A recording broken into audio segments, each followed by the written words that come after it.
Hola, ¿qué tal? Bienvenidos sean todos ustedes a una nueva edición de Contienda, con el análisis más completo de todo lo ocurrido durante esta semana en el país y el resto del mundo.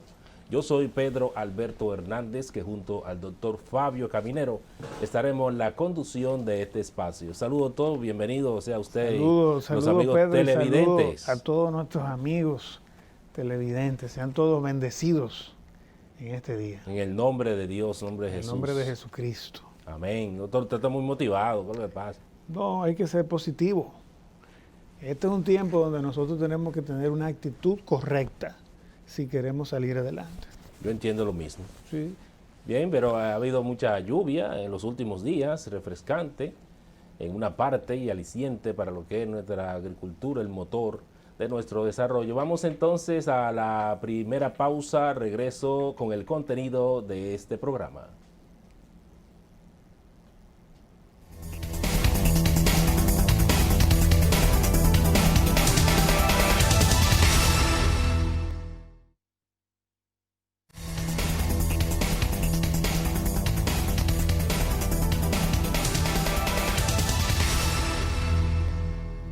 Gracias por estar ahí en Contienda, recibiendo todo este contenido de análisis y comentario de lo que ha sido durante esta semana.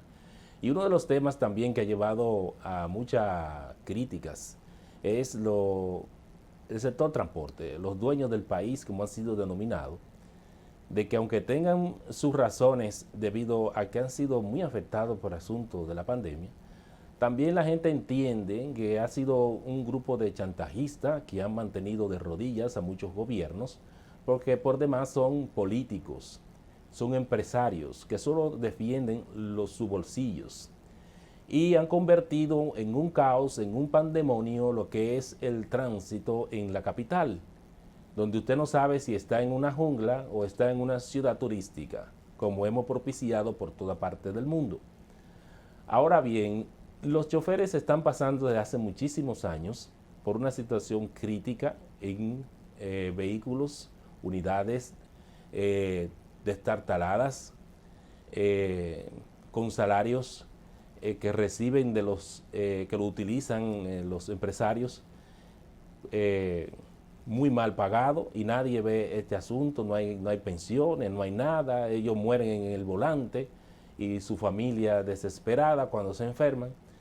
Pero vemos otro grupo que muy por encima de los ideales y las aspiraciones de los hombres del transporte se han hecho opulentos, ricos, multimillonarios. Y esta vez están reclamando al gobierno 17 mil millones de pesos, producto de una ley, la 200, que eso fue el gobierno de turno que puso un impuesto de 2 pesos para ir dándoselo a los transportistas para que esto a su vez comprar nuevas unidades.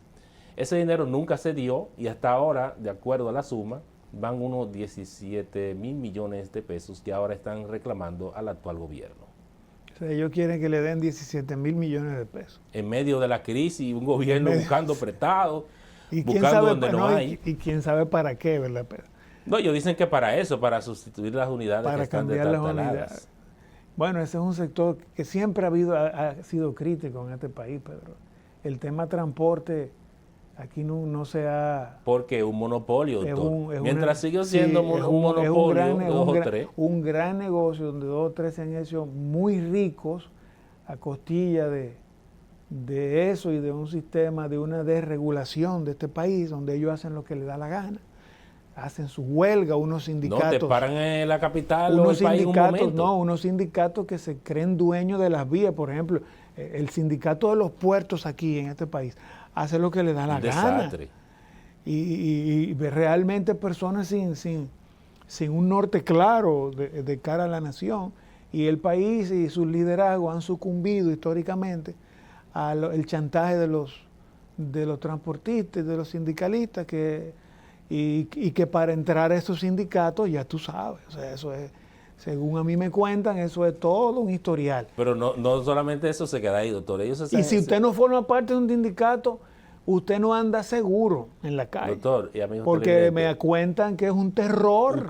Usted no se imagina, mire, se han constituido en bandas de delincuentes muchos de estos gremios, no estoy señalando a nadie en particular de los que ya participaron en la rueda de prensa de esta semana, sino que algunos se han constituido en bandas de delincuentes, asesinos, inclusive involucrados en asuntos de droga. Recordemos los asesinatos que por encargo ocurrieron en la Duarte con París hace un tiempo y por esto hubieron muchos detenidos, y otros crímenes que se dieron en Pedrobrán y en otras vías públicas, producto de lo que usted dice, del monopolio del transporte, porque usted no puede, como padre de familia, en un momento dado, una situación de desempleo, tomar el volante y salir a buscar el sustento familiar, porque esto se lo impiden, amén de que de una cuota de 60,000 a 100,000 pesos para ser miembro de estos sindicatos, que son unas partidas de delincuentes. Claro, por eso es que el gobierno tiene que hacer las inversiones que tiene que hacer en transporte. Por ejemplo, mira, tú vas a Colombia y por ejemplo, ese tren público de Colombia, eso recorre ciudades completas. Hay los tranvías también, que cumplen una misión social de descongestionar el transporte, pero son medidas efectivas. Aquí vivimos en esta chercha barata y es lo que nosotros esperamos, que los gobiernos planteen soluciones viables y efectivas a problemas como estos. ¿Para qué? Para que el país salga de la misma cosa que hemos vivido durante los últimos 50 años. Siempre oímos lo mismo y no se resuelve nada. Doctor, lo que es el transporte público y el problema eléctrico han sido dos problemas de cabeza que datan 60 años. Sí. Sin ningún tipo de solución. ¿Por qué? Porque persistimos en la vieja manera de pensar de que lo que prima a la hora de buscar soluciones y dictar leyes inclusive son nuestros intereses sectarios y partidaristas, y hemos sufrido esa mala práctica donde los poderes se posicionan por debajo de los intereses nacionales. O sea, no ponen el interés nacional encima de sus intereses personales. Pero le voy a decir otra cosa. Ese tipo de chantaje que ocurre con demandas que no son reales y que no son propias del sector transporte, sino de un grupo, en particular empresarios, dueños del país, están desfasadas. Creo que deben buscar otros métodos, porque estos transportistas de ahora tienen legisladores, tienen representantes tanto en el Senado de la República como en la Cámara de Diputados. Se colaron y ya. Más bien sería establecer mecanismos de mejoría en el que el gobierno le pueda acompañar como empresarios. Porque lo que debe haber aquí es una apertura al sector empresarial por completo para que el transporte público de pasajeros y también lo que es el taxi pueda ser envidiable por las demás naciones, porque aquí somos una capital, tenemos la capital turística, la más vieja del mundo, y con eso no podemos jugar. Tenemos que ser atractivos. Y es importante. Mire el asunto doctor, esos aumentos desproporcionados, abusivos, en medio de la pandemia, de 50 pesos, 2 esquinas. Así es. En el concho. Sí, eso no puede ser. Sí, yo vi que lo que están haciendo es llenando esas guaguas hasta manos poder en época de pandemia y cobrando un pasaje a 50 pesos. O sea, eso ahí hace que el gobierno, ¿verdad?, en medio de toda esta dificultad, tome cartas en el asunto. Pero miren lo que se está dando en Bávaro. En Bávaro hay una situación muy especial que el gobierno no le aporta atención, porque no hay autoridad en lo que es Bávaro.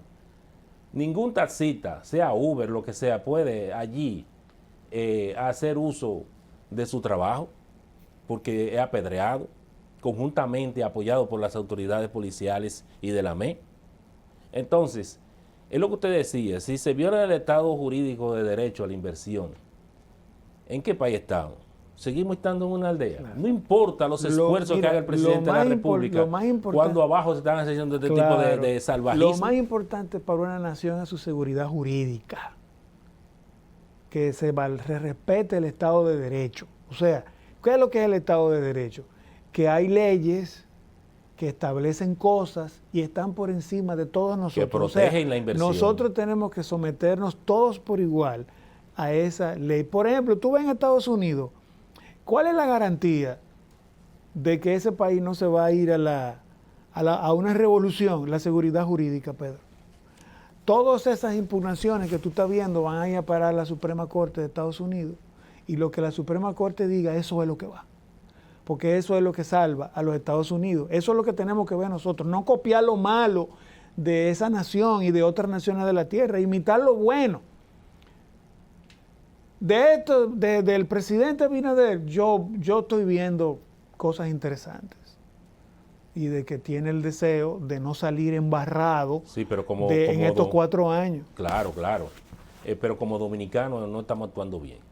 No, realmente yo creo que el país hay una crisis, está caminando al revés sí, de las señales que está mandando el presidente de la República. No, por lo que pasa, Pedro, es que nosotros permitimos que la gran crisis, la más peligrosa de las crisis, que puede atacar una nación, se entronizar aquí ya. Y es la crisis moral. Entonces tú ves los centros comerciales. Aquí hay una inmoralidad rampante. Rampante. Los políticos no tienen escrúpulos. Hay un grupo de sinvergüenza, ¿verdad? Que perdieron la vergüenza, entonces para recuperarla. Nunca la ha tenido, doctor. O sea, es que porque también hay que decirlo. Entonces eso es un gran trabajo que tienen esta gente que están ahora. Que si, oye bien esto, Pedro, si hacen bien el trabajo, fácilmente siguen. Pero ¿cómo es posible, doctor, que en medio de una crisis sanitaria, un país agobiado, atribulado, con luto de mucha gente que se le ha fallecido, que se ha ido, usted está especulando con los precios de los alimentos de primera necesidad? Esa es otra. Eso es un crimen. Ese sí es un crimen. Y eso... Y los gobiernos han suplicado a los comerciantes. Pero que están atados, están de rodillas. Le han suplicado de que reduzcan sus márgenes de beneficio. Pero aquí un litro de leche cuesta 100 pesos en un colmado, Pedro. Y un plátano 40 pesos. Un abuso. Y una libra de yautía 100 pesos. Bueno, y aquí nadie regula nada, porque es otra de las cosas que hay que regular. Hay sectores que son intocables. Pedro, las naciones necesitan regulación. Entendido. Copiado, entendido, doctor. Estamos de acuerdo.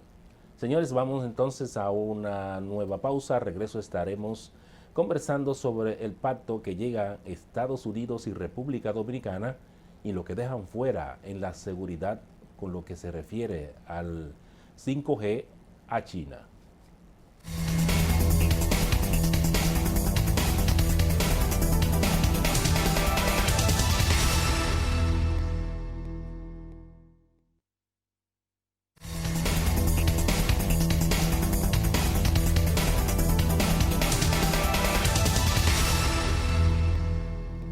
Bien, gracias. Seguimos en contienda. Durante esta semana vimos que en el Palacio de la República, yo le digo, uno le dicen la casa de gobierno, yo le digo la casa amarilla. O la casa, ¿qué otro nombre le puede decir? La casa, no rosada, no, crema. La casa crema o amarilla. Allí estuvo una delegación de funcionarios de los Estados Unidos donde sorprendieron al país con lo que es un acuerdo en lo que es la seguridad, lo que refiere a los 5G. Eso es una tecnología de ampliación de lo que es nuestra tecnología, sea teléfono, sea otro tipo de sistema tecnológico de internet, en lo que se estaba hablando en principio, hacía unos días, con la corporación más importante de Asia, los Huawei, que es China, una de capital chino, y que Estados Unidos ha mantenido una guerra fría, denominada así por los entendidos en la materia económica, desde hace mucho tiempo. Ya se habla de que Gran Bretaña ha estado culminado por los Estados Unidos a que rompa los acuerdos para llegar de 4G a 5G con Huawei, y sin embargo Huawei dice que le va a cerrar, le va a hacer un apagón tecnológico. Esto en cuanto a la República Dominicana, sería muy beneficioso negociar con los Estados Unidos, pero usted no puede tampoco negociar en un momento con uno y en un momento con otro. Hay que tener en cuenta este tipo de cosas, porque cuando se habla de seguridad jurídica, ya la cosa ahí genera suspicacias a la atracción de inversiones a nuestra república, porque vemos a Huawei que vinieron una delegación a negociar con lo que es el ITLA y convertirlo en una sede de preparación, de entrenamiento de un gran personal de República Dominicana para el trabajo de estos equipos tecnológicos que buscan reducir la brecha en cuanto a los sistemas de comunicación vía internet con los demás países y además ofrecer mayor calidad, porque cuando usted habla de una mayor proporción de 4 a 5 y ya otros países, otras naciones como Rusia están hablando de 6, 7 y 8, entonces nosotros nos estamos quedando atrás. Y es muy lamentable. Y tenemos que contribuir a que esto, el país salga, pero también que no se pueda estar relajando y jugando con lo que es las inversiones. En determinado momento muchos dicen que es importante que con Estados Unidos se mantenga todo tipo de relación, porque es nuestro principal socio comercial y porque allí residen alrededor de 2 millones de dominicanos. Las inversiones en el país son mayoritarias con los demás países del mundo. Estados Unidos representa para la República Dominicana no solamente el socio comercial, sino el socio estratégico. Y por esto están hablando de la seguridad cibernética, que es lo que Estados Unidos ha querido promover en cuanto al acuerdo firmado en el Palacio Nacional durante esta semana. Eso es, tú sabes que esto de la 5G, Pedro, es un asunto que ha sido muy estudiado, muy criticado también. Esto es, hay muchas corrientes que plantean que detrás de esta 5G vienen conspiraciones y que esa energía va a generar muchas cosas. Unos están en pro, otros están en contra. El presidente de la República prácticamente trazó una línea, ¿verdad? Ha venido trazando una línea de lo que su gobierno sería Estados Unidos como ese socio principal, ¿verdad? Propugnando por colegir con esos intereses norteamericanos en la zona. Y eso, yo personalmente creo que la República Dominicana tiene que, en esta época de crisis, aperturarse más que cerrarse, ¿verdad? O sea, nosotros somos un país pobre, en crecimiento, ¿verdad? Que ha mantenido un crecimiento continuo durante los últimos años, hasta antes de la pandemia. Y nosotros no podemos formar parte de un conflicto tan agresivo y tan agrio como el que está sosteniendo Estados Unidos con China, cuyas consecuencias apenas se están viendo. O sea, nosotros tenemos que ser sabios e inteligentes, dejar bien sentado que esta es América, ¿verdad? Y China está al otro lado del continente. Pero si el país se puede beneficiar de una actividad comercial lícita, ¿verdad? No podemos, yo entiendo que en medio de todo esto no es bueno rechazarla. Sin dejar de entender, Pedro, que hay puntos ahí, puntos muy importantes de la vida económica y social y política del país donde nosotros tenemos que tener cuidado. Pero lo que se está hablando hay que tener cuidado porque ya, oye bien, a través de ese 5G, a usted y a mí, eso es toda una plataforma, Pedro, para ejercer control. Claro, es un control de un asunto de seguridad. Dice el presidente Abinader que con China tendrá otros renglones para la inversión, que no sería lo que es la seguridad. Y la seguridad estaría en mano en cuanto al 5G, a lo que es Estados Unidos. Y con esto se une a 50 países de la región en lo que han trazado una política de energía limpia. Entonces estamos hablando de que ahí están incursionando en esos 50 países alrededor de 170 empresas que van con el mismo fin de la 5G. Ahora, yo lo que digo es, aquí se está estafando este país. Hubo una empresa, que me reservo el nombre, que ha estado vendiendo esa política de que ellos tienen 5G. Pero claro, aquí todas las antenas. Y es mentira. Óyeme, todas las antenas. Eso deja al desnudo eso. Por ejemplo, eso es todas las antenas de este país que usted ve en los edificios son 5G ya. Miren, estos días estaba yo con mi celular y estaba viéndolo y se metió una señal 5G, yo la vi. Y están haciendo pruebas ya en este país. Pero ellos tienen 2 años, 3, diciendo que ellos están ofertando la tecnología 5G. Y eso no es así, eso es mentira.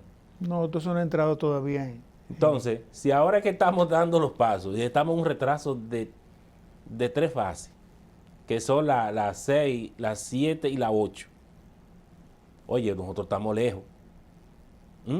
Es muy fácil cuando yo... Y en materia de telecomunicaciones, Pedro, República Dominicana ha sido uno de los países que más ha avanzado también. Bueno, pero que también tiene en términos de conectividad, tal vez ahí, por ahí viene... Pero mire el asunto que OneWay iba a intervenir y estaba ayudando con la conectividad de los estudiantes a lo que son estas aplicaciones y la nueva forma de enseñanza.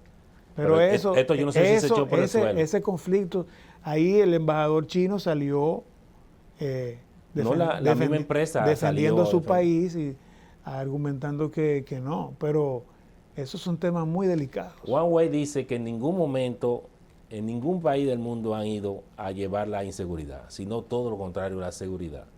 Claro. Pero que lo que debe tener en cuenta la empresa china es de que lamentablemente República Dominicana está atada a los Estados Unidos en muchísimas formas, que es muy diferente a China, que ahora que está incursionando en lo que es las inversiones en República Dominicana. Eso, mira, tú dijiste ahí algo, que es lo que se nos ha repetido históricamente. La República Dominicana está atada. Y nosotros precisamente, si queremos crecer, tenemos que ejercitar lo que es la independencia realmente. Pero eso es un estancamiento. Claro, nosotros tenemos que la independencia de una nación le permite gestar su destino, Pedro. Mire, nosotros no podemos tenerle miedo a Estados Unidos. Ahora nosotros tenemos que ser conscientes y crear conciencia del país de la realidad, de lo que se está jugando ahora mismo geopolíticamente y en términos económicos. Es una pugna que muchos han dicho que puede detonar en una tercera guerra mundial. Doctor, oye, amigos televidentes, en lo que es Arabia, esos países que conforman un gran reino árabe, tuvieron que unirse todos sus millonarios petroleros y una parte de lo que es Dubái, inclusive parte del mar, tuvieron que convertirla en sitio habitable para seres humanos y convertirla en la meca del turismo mundial. Sí. Y ese proceso lo que tiene son 10 o 15 años. Hoy mismo, ahora mismo, ahí no se habla de COVID. Ahí lo que se habla es de inversiones, de un estado de vida garante por el Estado, una forma de que usted se siente más ser dignificado que las demás partes del mundo, porque antes hablábamos de Suiza, hablábamos de Francia, Alemania, claro, el mismo España, pero hoy, señores, vimos con el surgimiento y la reunión de todos los empresarios, vemos un Dubái muy diferente a lo que son los demás países del mundo. Usted no tiene trabajo, pero usted le van a dar $50,000 mensuales. La mujer se queda en la casa con los niños. Le van a dar casa, le van a dar educación. Esa es otra cultura, Pedro. Esa es otra cultura. Ah, pero no. Aquí, esta guerra de intereses en países como el nuestro no tienen, oiga, en retraso. Oye, cuando se habla que esto va a tener un despegue, ¿cuándo? Oiga, en el 2034. Otros hablan que van a ser en el 2044.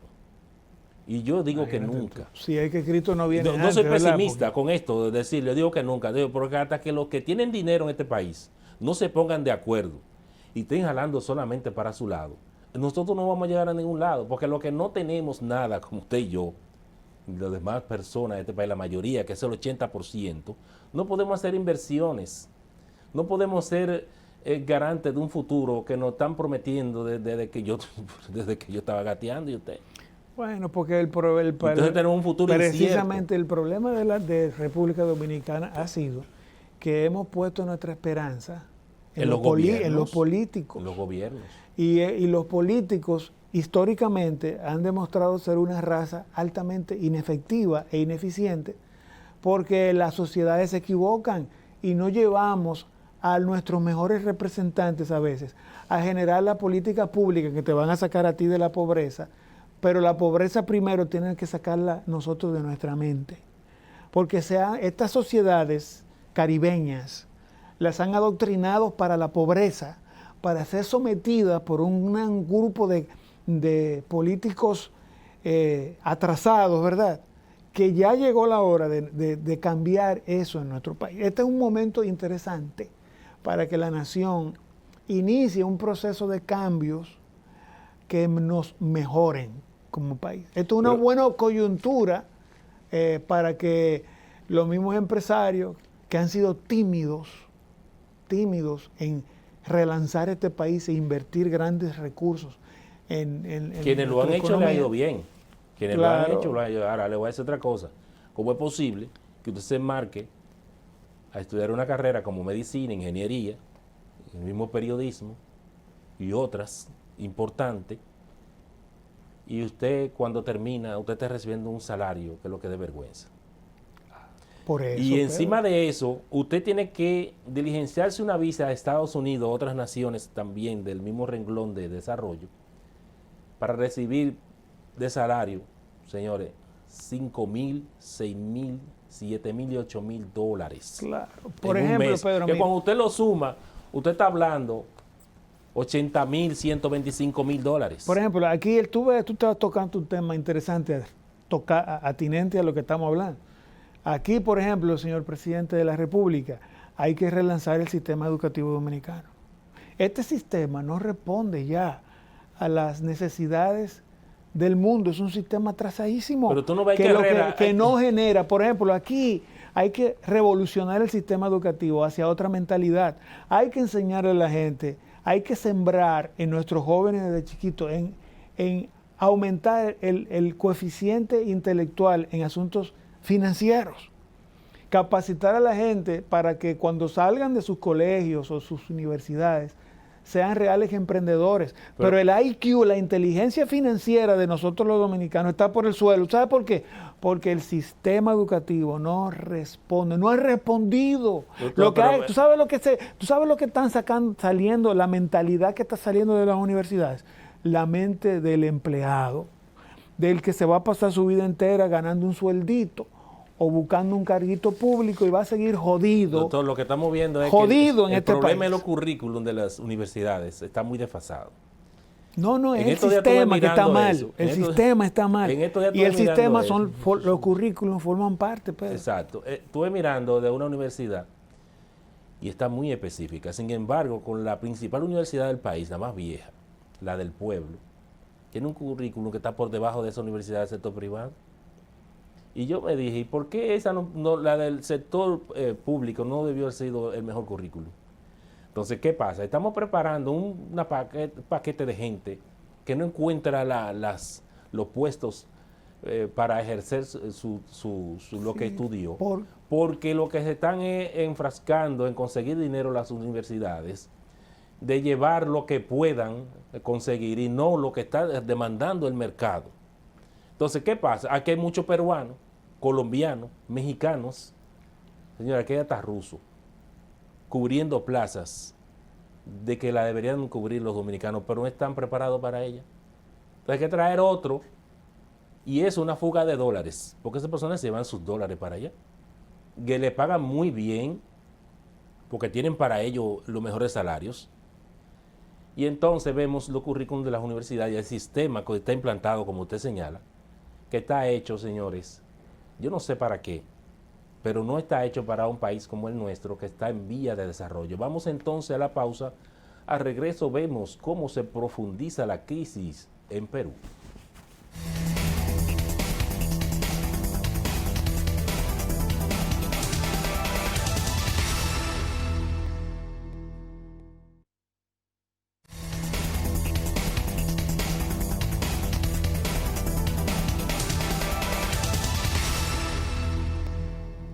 Gracias por mantenerse allá en contienda en este último bloque de análisis y comentario. Señores, vemos como Perú en los últimos días ha entrado en una fase política y social muy delicada.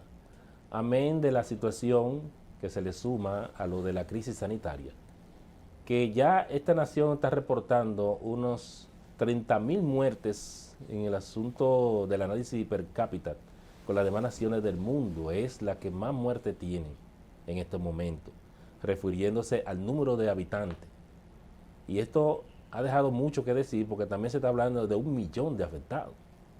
Esto es muy triste. Entonces, en Perú han habido 3 presidentes en menos de un mes. Están buscando a quien sea presidente en las calles, pues nadie quiere ser presidente. Es muy lamentable porque Perú y República Dominicana van en la misma vía. Y vemos entonces que cualquier torcedura, aparte de lo que es el asunto de la pandemia, puede ser catastrófico.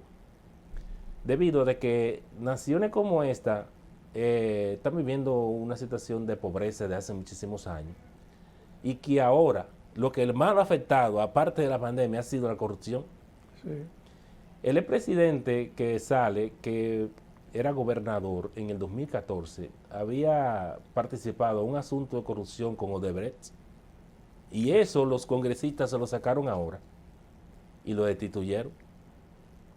Entonces, no hay una fortaleza en la democracia, es lo que se está hablando. No hay un sostén muy fuerte que pueda garantizar de que el sistema se tambalee. Ahora mismo, hoy domingo, hemos visto la fila de personas buscando lo que ha sido, y aquí se ha estado debatiendo, los recursos de los ahorros de la caja de pensiones.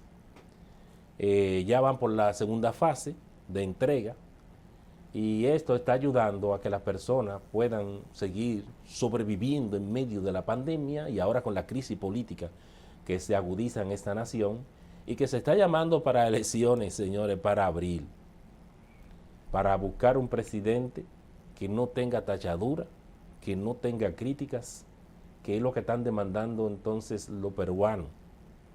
En las calles se han visto protestas muy lamentables que han dado al traste con 2 fallecidos, 2 jóvenes.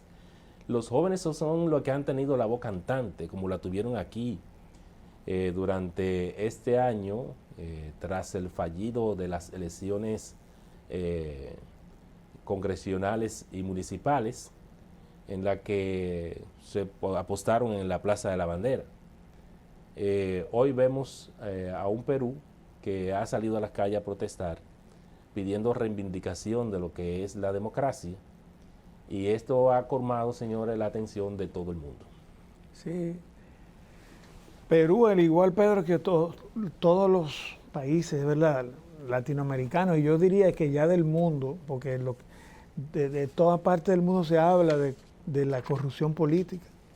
Ya países europeos, Estados Unidos, se menciona el tema de la corrupción, ahora se está mencionando en las elecciones estadounidenses, donde se plantea que lo que hubo fue un gran complot para desconocer los resultados o para variar los resultados reales de las elecciones, y se habla de corrupción. Perú no se queda atrás. En estos días, Pedro, en mi oficina, me llegó un caso de una familia de Colombia para que nosotros generáramos una estrategia legal de un caso que esa familia tiene allá en Colombia y que no han podido resolver. Un caso de abuso policial, y esta familia interpuso una querella contra la institución policial y ya van 7 años y no les resuelven el caso por la corrupción que hay en la justicia en ese país. Bueno. Entonces es una situación grave, ¿verdad? Ese presidente lo destituyen por un elemento moral, Pedro, porque su moral fue cuestionada, y ese es un instrumento que se está usando mucho en esos países. Bueno, destituyen a los presidentes. Vamos a esperar. Aquí no se usa eso, ¿no? Muy difícil. No, aquí no. Sí hay lo que es el juicio político, pero aquí eso nunca ha pasado. Vamos entonces a lo local. Ya vemos una Junta Central Electoral que tuvo su primera reunión esta semana, y en la que proyecta un plan de trabajo hacia las que serían las elecciones del 2024. Estas nuevas autoridades han surgido desde el seno de amplios sectores de la sociedad, específicamente el sector empresarial y el sector de la Iglesia Católica. El sector político tuvo su participación en cuanto a lo que fueron las promociones, pero como se había hablado de que nadie tuviera saber picado por la política, que podía estar dentro de lo que es el Tribunal de Elecciones, yo digo que mientras siga haciéndose por el lado de que sería el Congreso que tendría la última palabra en las elecciones, en la elección de cada uno de los miembros del tribunal, entonces vemos que estos son políticos, entonces ahí comienza el problema. Creo que deben ser notables personas sin ninguna tachadura que puedan elegir no solamente a lo que es la Junta Central, a los miembros de la Junta Central Electoral, sino también a lo del Tribunal Constitucional, a lo de la Suprema Corte de Justicia, a lo del Tribunal Superior Electoral, todas las altas cortes, un grupo de personas notables de una alta moralidad que puedan tener el favor y el apoyo de toda la sociedad. Esto de grupos, de líneas, de movimientos, esto debe de acabarse y podérsele un rayón y cuenta nueva, salir adelante en lo que podría ser un fortalecimiento de nuestra democracia, doctor. Seguro. Por ejemplo, hacer cosas efectivas. Ya el presidente de la Junta Central Electoral planteó que se eliminara la certificación o las legalizaciones de las actas. No, que eliminen todo el sistema burocrático de las actas. Eso es un desastre. Es un desastre. Tú sacas una acta y después tienes que irla a legalizar. No, y al mes tienes que renovarla, pagar. Entonces, y entonces se planteó que la legalización en un momento fuese gratis. Esto no tiene sentido. No, y cuando una persona fallece, o sea, son medidas, ahí es que grave. Exacto, por ejemplo, que se transparenten los registros. ¿Sabes la lucha que coge el pueblo para obtener un acta de nacimiento? Cuando eso podría estar perfectamente en internet, que tú la solicitas desde tu computadora. Y genera un negocio. Exacto.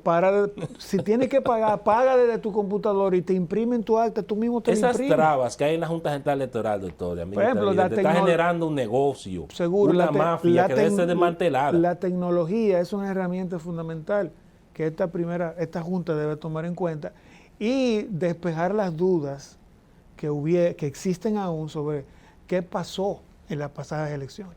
Bien, doctor, el otro punto es, vimos a un pueblo que le llaman San Antonio, de San Francisco de Macorís, San Martín, convertido en un barril de pólvora, disparos a granel, utilizando todo tipo de armas.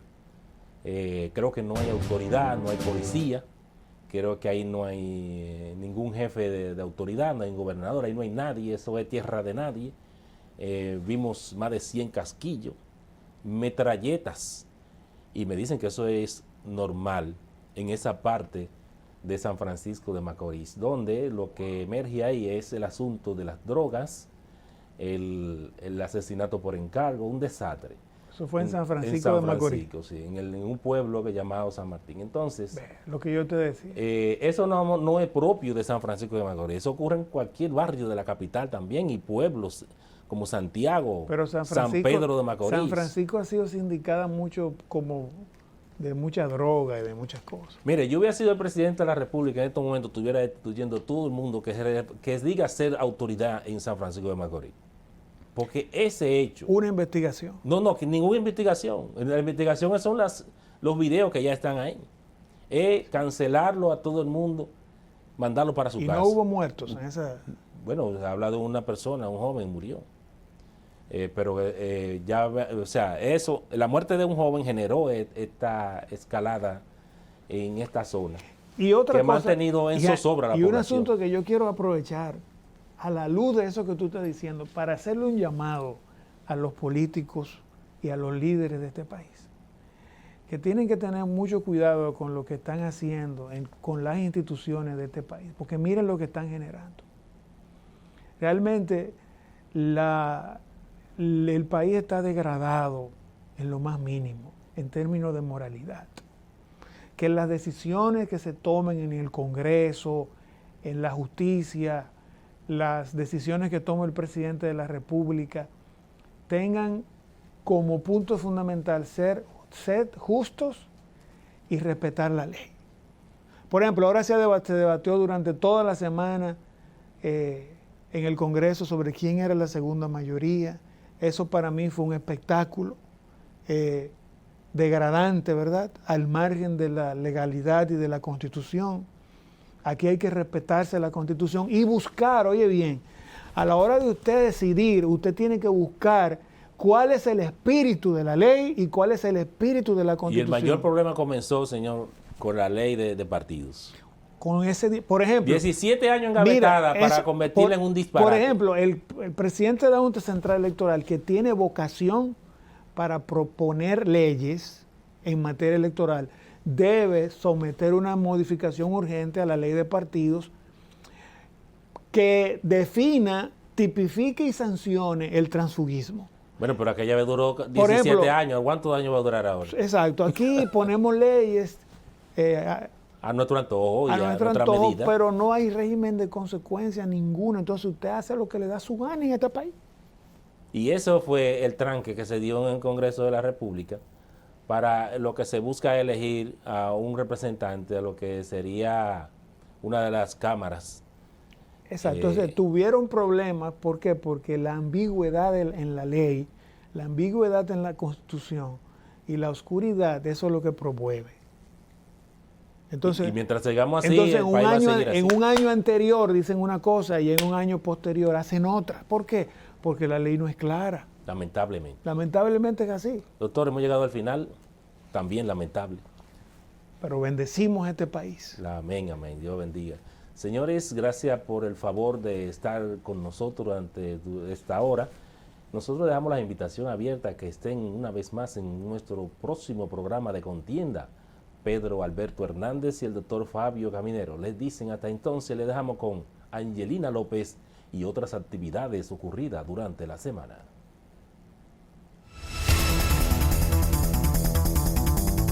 Esta semana la alcaldesa del distrito Carolina Mejía recibió en el Palacio Consistorial a la embajadora de los Estados Unidos, Robin Bernstein. Ambas funcionarias conversaron sobre programas que se desarrollan en la ciudad de Santo Domingo para acercar la ciudad a la gente. En otro orden, Laboratorios LAN lanzó al mercado una nueva línea de jabones y cremas con el mismo efecto antibacterial de su gel. Esta semana, el Ministerio de Salud Pública inició un operativo de pruebas PCR a colaboradores del grupo Life State en el país. La jornada se produce en la víspera del inicio de las operaciones del principal centro turístico de la costa norte del país. En otro orden, el Ministerio de Obras Públicas inició esta semana un amplio programa de pavimentación y bacheo en el Gran Santo Domingo. Asimismo, la empresa distribuidora de electricidad del norte inició esta semana la rehabilitación de redes en El Limón, municipio Villa González.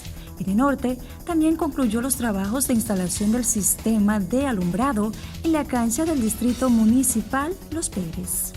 De su lado, a sus 90 años, Claro Dominicana celebra el crecimiento exponencial de las telecomunicaciones y la conectividad en la nación. Un selecto grupo de invitados, presenciales y virtuales, participó de la actividad al ser parte del crecimiento de las telecomunicaciones en el país. También esta semana, Unipetroleum donó equipos de salvamento de la marca Steel al Grupo de Bomberos de Santo Domingo, mientras que la Dirección de Bienes Nacionales graduó y certificó a 29 empleados que hicieron cursos en el Infotep. Y finalmente, la Sinfonía Callejera continuó llenando de música, danza y alegría el sector Piantini, los Parques Duarte y Colón de la capital. Para Contienda les informó Angelina López.